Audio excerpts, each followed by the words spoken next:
रात के 12 बजे पुनर्जन्म लेकर वापस आते ही मैंने जो पहला काम किया वो था एक पत्थर को जिंदा निगल जाना।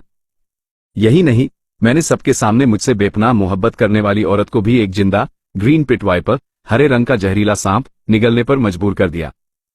सबको लगा कि मैं पागल हो गया हूं, लेकिन वे यह नहीं जानते थे कि अब से ठीक 1 मिनट से भी कम समय में दुनिया भर के जीवों में एक भयानक म्यूटेशन, विचित्र बदलाव होने वाला है। सारे इंसानों को इस बदलाव से ठीक पहले खाए गए भोजन के आधार पर अलौकिक शक्तियां मिलने वाली हैं। पिछली जिंदगी में इस तबाही के आने से ठीक पहले मैंने मटन का बंद गोभी वाला बन या मटन कचौड़ी खाया था, जिसकी वजह से मेरे अंदर लंबे बाल उगाने की शक्ति जागी थी। शुरुआत में बेहद खराब मौसम के दौरान मानसिक शक्ति का इस्तेमाल करके ऊन बनाने की यह काबिलियत थोड़ी बहुत काम तो आए, लेकिन जैसे जैसे म्यूटेशन से बने राक्षस और ज्यादा ताकतवर होते गए, मैं सचमुच एक ऐसा मेमना बनकर रह गया जिसे कोई भी आसानी से हलाल कर सकता था। इस जन्म की तैयारी, लेकिन इस बार पुनर्जन्म लेकर लौटने के बाद मैं पहले से ही पूरी तैयारी कर चुका था। पिछली जिंदगी में मैंने एक ऐसा विशालकाय कुत्ता देखा था जिसके पास पंगु, चीनी पौराणिक कथाओं के सृष्टि निर्माता जैसी अपार शक्तियां थीं। और वो कुत्ता कोई साधारण जीव नहीं, बल्कि शहर के दक्षिणी हिस्से में स्थित एक एंटीक, पुरानी चीजों की दुकान के मालिक का पालतू कुत्ता था, जो म्यूटेशन के बाद वैसा बन गया था। उत्सुकतावश और किस्मत के सहारे मुझे उस मालिक से पता चला था कि उस कुत्ते ने मालिक की जान बचाते हुए गलती से एक खास कीमती पत्थर, ज्यादातर जेड या सील स्टोन, निगल लिया था। इसलिए दोबारा जिंदा होते ही मेरा पहला काम उस एंटीक दुकान को ढूंढना था। पाई जोड़कर मैंने किसी तरह उस दुकान से वह कीमती पत्थर खरीद ही लिया।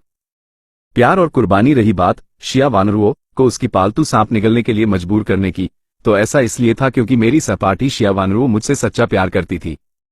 पिछली जिंदगी में जब ये तबाही आई, तब भी वानरुओं ने मेरा साथ कभी नहीं छोड़ा।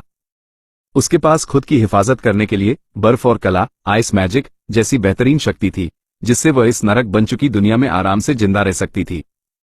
इसके बावजूद वो आंखें मूंदकर मेरे पीछे पीछे चलती रही और मुझ जैसे बेकार शक्ति वाले कमजोर शख्स की हिफाजत करती रही। आखिरकार मेरे बोझ के कारण हम दोनों को तड़प तड़प कर अपनी जान गंवानी पड़ी थी। अब जब मुझे दोबारा जिंदगी मिली है, तो जाहिर है कि मैं उसे और भी ज्यादा ताकतवर शक्तियां हासिल करने में मदद करूंगा। पिछली जिंदगी में वानरुओं का यही पालतू सांप म्यूटेशन के असर से एक विशाल ड्रैगन, फ्लड ड्रैगन, में बदल गया था।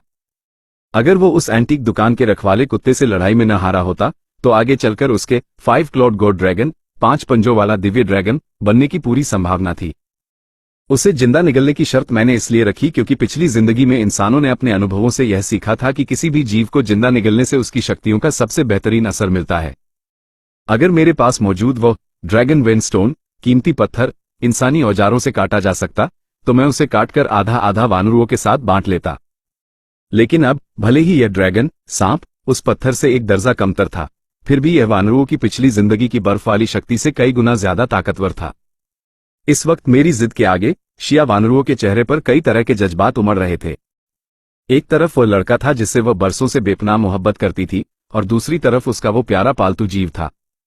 उसका दिल बुरी तरह कश्मकश में था, लेकिन मेरी आंखों में अडिग फैसला देखकर शिया वानरुओं ने भी अपना इरादा पक्का कर लिया।